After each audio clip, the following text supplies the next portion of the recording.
9 கற்கள் இருக்கும். இந்த 9 கற்களும் 9 நவக்கிரகங்களை குறிக்குது.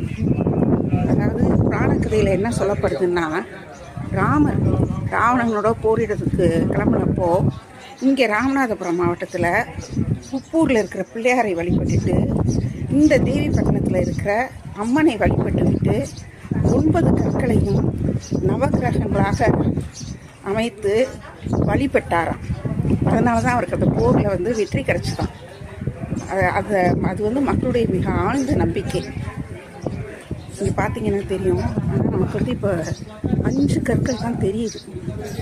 முந்தையெல்லாம் சொல்லுவாங்க, காலையில் பூஜை பண்ணுறவர் வந்துட்டு போவாராம்.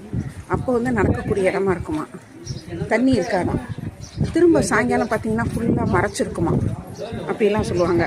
அதாவது கடவுளுடைய ஓட்டம்படி இது இங்கே என்ன எழுதி கொடுத்தாங்கன்னு பாருங்கள்.